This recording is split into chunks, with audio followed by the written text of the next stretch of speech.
Welcome everyone. My name is Bill Marella. I'm the CEO of ACTEX Learning, and I'm super pleased to have with me today Julia Lessing.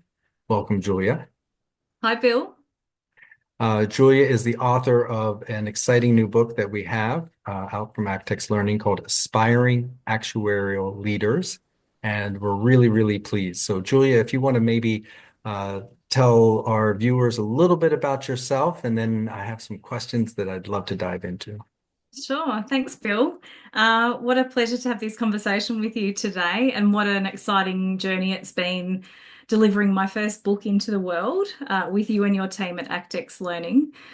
I am a qualified actuary based in Australia. I have about 20 years of experience working across consulting and corporate roles, and most recently in education and training of actuaries. So I'm also a credentialed executive coach, and I help actuaries build communication and leadership skills to have great actuarial careers.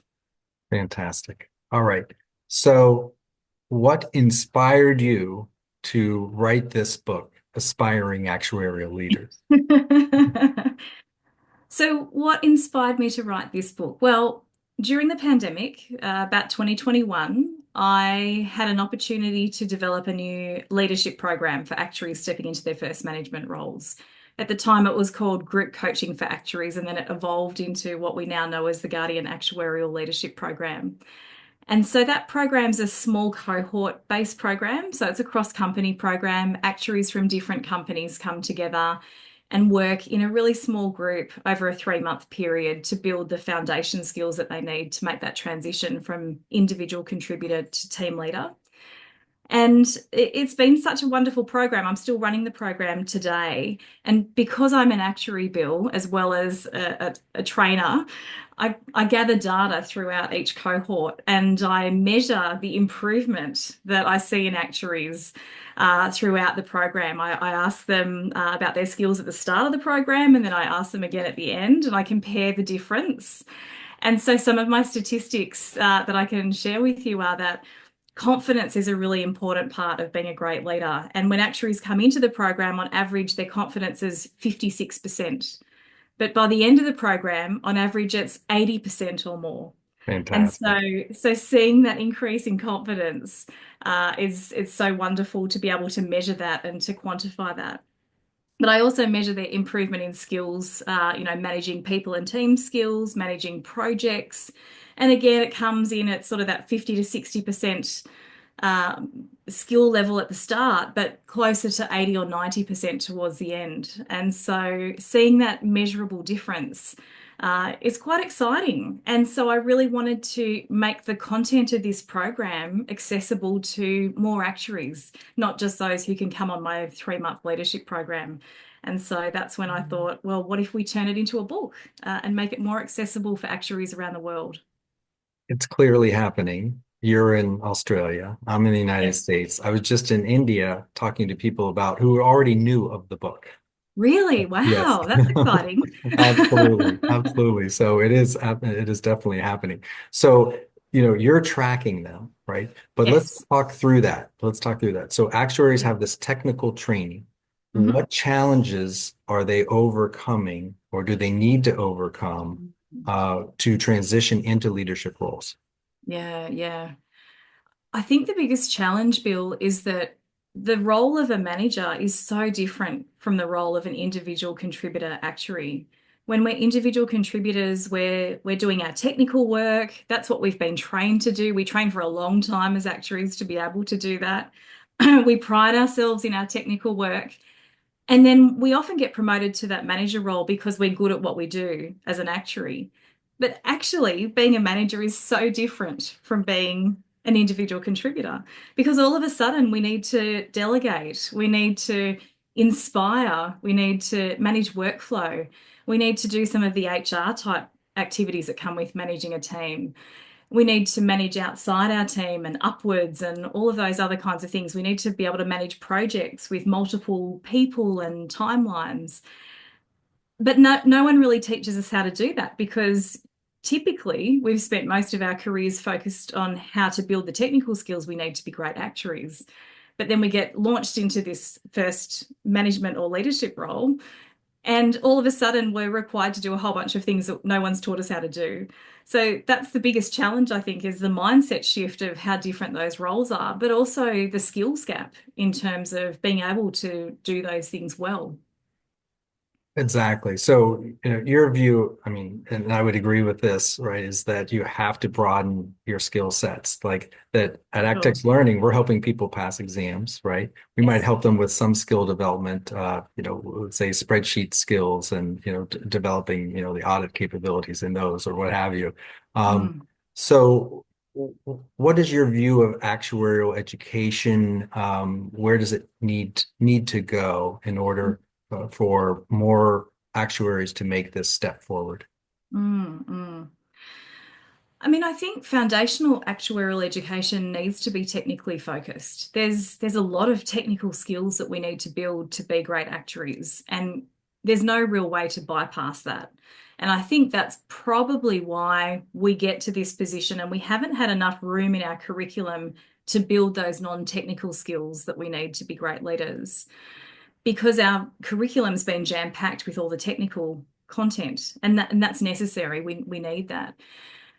But I think there's some opportunities along the way where actuaries can build those non-technical skills alongside that curriculum. And I think there's probably some opportunities for us to, as educators, to design some of our activities or some of our extracurricular learning as well, so that actuaries can build, just start to practice some of those skills that might come in handy down the track, that aren't just about our spreadsheet skills or our coding skills or our mathematical skills. Whether it's around presenting our results and thinking about how to do that in a way that makes sense to others, whether it's about communicating complex concepts more simply, whether it's just about being able to describe what we've done in a way that makes sense to someone who doesn't have an actuarial background. I think there's some opportunities for us to do that. But on the whole, I think our full curriculum of technical skills as a foundation, it's kind of unavoidable and it's an essential foundation for most actuaries. So I think the trick is to get through that, to make sure you've got that really rigorous technical base. And then when the opportunity arises, we can start adding in those additional non-technical skills so that we can round out our ability and use our actuarial superpowers to make a difference in the world. Mhm. Well, if the societies are listening, they should be incorporating your book into the curriculum. That would be a great first start, for Mm, sure. mm. So, Yeah, I think um, so. I think so.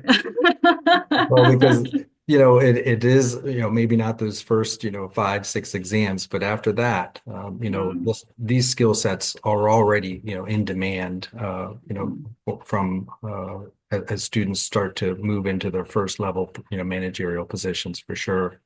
Absolutely. And I think it's also what can separate you from some of your other peers. It's a competitive job market. I'm not sure what it's like in the United States right now, but here in Australia, trying to get graduate roles, entry-level actuarial roles are very competitive. And so having those wider skill sets, I think can set you apart. Well, I talk to a lot of actuarial students around the world regularly about career issues. And one of the Right. things I point out to them as we talk about building your personal brand, and that has really very little to do with passing a few exams, which is just a Yes. given. People expect that. It's all Right. of these, soft skills, and I tell them that what they're really, reason why they're important, even at university, is that at the entry level, employers are looking for the potential for you to be a leader. And so they're Right. looking today at what are you showing to demonstrate that you have the potential to be a leader in my organization, down the road. Mm. And it's a difference maker. That's what I call it, a difference A maker difference to your maker. point. Yeah. Yeah, that's a great way to describe it. It's Well, interesting. I've had a number of conversations with people who've read the book now that it's out in the wild, and those people have ranged from newly qualified actuaries right through to retired CEOs. And the common theme that I'm hearing, even from the very experienced and sometimes retired professionals, is what a great resource. I wish this had been available when I was earlier in my career. And so I think that sort of points to the value of incorporating this earlier into our careers, even if we're maybe not at those management roles yet. Right, because it provides a pathway for what your employer's expectations are. If you know today what the expectations are for you tomorrow, you can Mm, begin planning, right? You begin absolutely. reading this book or other resources that help you prepare. So Mm, mm. I could not agree more with that. Um, these days, there's a lot of challenges to the profession. It's a very dynamic profession. It's always changing. Yeah. Talk to me about AI and Mm. how you feel like the soft skill, these skills, these leadership skills, these soft skills will help prepare actuaries for whatever is coming down the road. Mm, mm. I think that's the key point, Bill, preparing for whatever's down the road, because I think we're not exactly sure what this will look like. We're starting to see what it might look like. We're starting to play with some of the widely accessible Gen AI tools. I'm not sure what you're using at the moment, but I know I've had a bit of experience with ChatGPT, and we use Claude as well. And these are great tools for us to incorporate into our daily work. They can make light of things that used to take a long time to do. They can help us with lots of, whether it's the technical work, whether it's writing work. I mean, they're amazing tools. They have their limitations, but I think it's certainly going to revolutionize the way that we do our work. Probably in the way that, the calculator revolutionized actuarial work several decades ago. So I think it's coming. We're still working out what that looks like. But one of the things that has really stood out to me, Bill, as I've started to be using these tools in my day-to-day work, is the parallel between how you interact with a large language model and how you interact with, say, an intern. So a large language model is there as a tool to assist. It can help you produce some work. It's almost something you can delegate work to in the same way that you might delegate work to an intern. But the quality of what comes back won't always be the same quality. It might not have the right tone. It might not be accurate. It might look good, but it might have some flaws in it. And so, bringing those skills as an experienced practitioner that we do when we're reviewing our interns' work or even our other teammates' work to check for accuracy, to check for, is this right for my audience? Is this fit for purpose? Is this up to my high quality professional standards?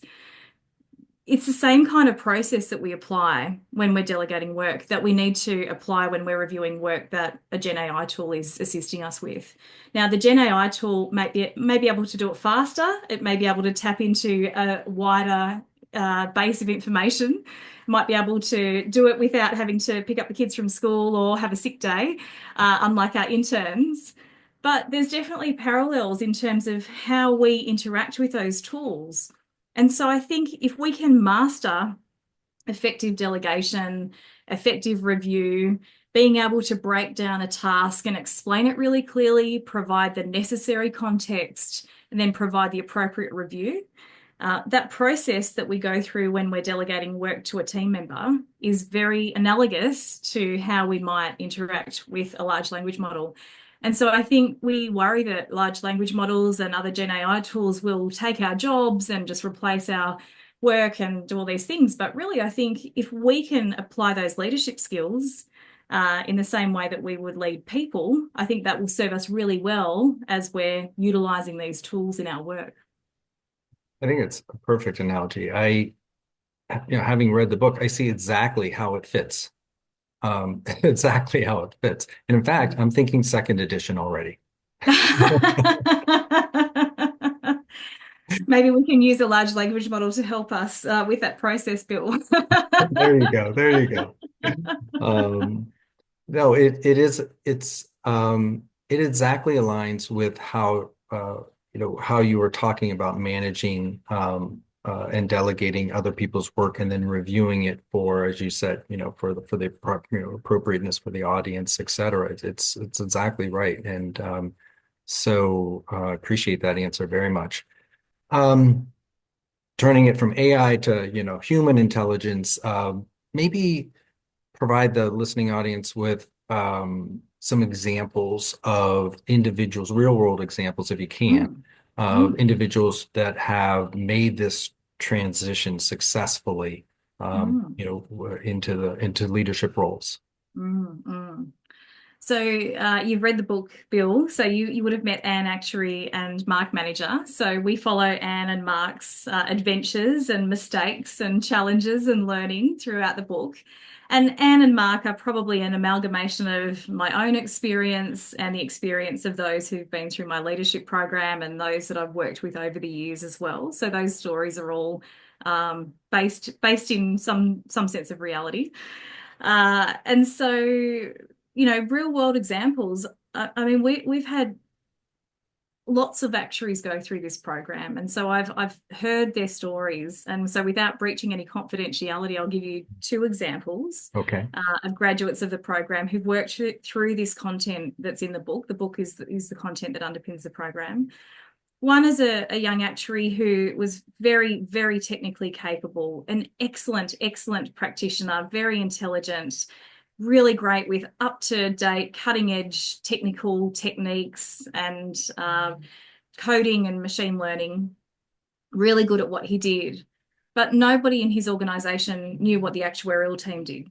Mm, And so he was very, very good at the technical work, but very frustrated that nobody could understand what the actuarial team could do and how they could add value and why the actuarial team wasn't being invited to contribute to some of the data analytics projects that the organization was doing. And so through the program, he learned about different ways to adapt his communication style. He understood his own communication style, and we look at this in chapter 2. And there's some tools and techniques that we can play with, readers can use in the because it's a multimedia book. And so he understood his own communication style, and then he understood the communication styles of those around him. And he realized that he needed to adapt the way he was talking about the work that the actuaries did so that others could understand. And that he also needed to engage in that sort of water cooler conversation and the small talk and mhm. even just asking, so what do you guys do, right? Instead of being so focused on being at his computer delivering his technical work. And once he did that, he was amazed that others could understand what the actuarial team could do. They could understand the value of actuarial work and the skill set. And then he had a seat at the table. And so it was an opportunity not just for him and his career, but an opportunity for the actuarial team within his organization. And I think that's a very subtle tweak, some foundation skills around communication styles that led to that change. And I think that's a really powerful outcome. It's a story that really just brings me goosebumps when he was recounting that change for him. Well, it's not only for him, it's like a double win, right? And for his organization as Right, well, right? right. Yeah, that's fantastic. Absolutely. Without breaching any of the confidence, is there any, or do you have a second example that you'd like Yeah, I to do. share, or So is the there, yeah. Yeah, so the second one was a young actuary who had a good understanding of her own communication style. She was an experienced manager, a very well-regarded team leader, Hmm. very good at getting the best out of her team and very good at managing workflow when the team was delivering on its objectives. But she had a manager who she worried about how the manager she felt that the manager wasn't trusting her. She was worried that the manager didn't trust her and wanted more sort of information than she thought she needed to share, and it was requiring a lot of extra work for her. And we had a conversation about this, and she said, I don't know, I think my manager doesn't trust me, I'm not sure what to do. So this was a case of managing up, which we all need to do as team leaders. And so we had the conversation around, well, could you ask some questions? So we cover some basic coaching questions in chapter 6 of the book, because coaching questions are very powerful in the workplace. If we're able to move from thinking we have all the answers to being able to ask questions and be curious and to listen to the answers of those around us. She was able to do that for her team, but she wasn't doing it for senior stakeholders. And actually, there's a lot of power in asking questions. There's a lot of power in that active listening and being curious. And so one day she took the courage and she said to her manager, "What do you need from me here?" when she'd been, asked about where's the update and where's this and why haven't you given me this? What do you need from me here? And the manager stepped back and said, this is the story that she's recounted to me. The manager stepped back and said, "Oh, I'm not really sure." And so it was an opportunity to open a conversation about how she and her manager were working together. And just that subtle shift from answering questions, doing what you've been told, to stepping back and asking a question, which takes courage and confidence, Mhm. and applying that coaching approach that she did so well with her team, but to a senior stakeholder. There's so much power in that. So I think some of these very subtle techniques, it sounds so simple when you describe it. But some of this is, an art as much as a science as we step into management roles, to change the way that we're engaging with those around us, and to a very, can come with a very, very large impact. So another really great success story from someone who's come through and just spent that time thinking about how they show up at work and how they engage with others. There definitely are aspects of art and science to it. The first step is sort of awareness, right? And just being aware of the issues, aware of how to, possible ways to approach it. And one thing that strikes me anytime I read a book like this, I was really, really struck as I read through the various chapters. You start thinking about your own organization Right. and the people around you. So for any actuary that is reading your book, they're going to be, they'll be assessing themselves. Well, of course, you have assessments within throughout the book, but Yes. Yeah. even as you're before you even get to that, you're going to be thinking, oh, how does this work here at my company? And Mhm. so and so has, this challenge, and I've seen someone else do this very well, and that really worked great, and I should replicate that. And then it's, all Yeah. throughout the book. Yeah. That's Yeah. fantastic. Yeah. And I think that's where the power is, Bill, is being able to reflect on what this means for you, and applying that in your workplace. I've often said that we can't learn leadership skills just by reading, and that might sound like a dangerous statement from a new author who has a book out in the world. But really, this book is very practical. There's a theory component, but every chapter has practical exercises so that you can start to bring this to life for you and see what that means for you in your organization. And then a reflection section as well to think, well, how did that go? Did that feel right for me? Did those skills work for me? Do I need to adapt? Do I need to change? What else do I need to learn? And I think those sections, like the reflection section, then also the interactivity of it, to watch a video or to download, some resources, Mm. really extend the value of it. And they do more than just the reading, as you said. You can't, and so yes, you have to put this into practice, but because it has these supplemental resources, and forces you to take the time to reflect. And, there's oftentimes space where you can, write it. It's very valuable from that standpoint as well. So, yes, you have to put it into practice. Um, you have certainly put this into practice. I think we're near the end of our time. If there's anything you wanted to throw in at the end, I'd be happy to have you do that. So I'll just open it up if there was something you would like to cover. I'm just asking, a few questions here, but they're Thanks, Bill. fantastic responses. I love Thank you. I think the thing I'd like to end with is that, my mission as an actuary and executive coach is that if actuaries had better access to non-technical training to build their communication and leadership skills, I think that would really increase our influence and our impact in the world. It would increase our ability to apply our actuarial superpowers to make a difference in the world. We're a smart profession, we're highly trained, we have some amazing skills in our toolkit that we've been taught throughout our actuarial training. And I think sometimes our impact is limited because we can't communicate what we're doing. We can't communicate with others. We can't manage projects. We can't work with non-actuaries. I'm generalizing here, but I think these are some of the barriers to us being able to optimize our impact in the world. And I think part of that is because our technical training is so focused, our foundational actuarial curriculum is so focused on technical training, as it needs to be. But we do need to weave in these non-technical soft skills as well so that we can maximize our impact. Fantastic. Yes.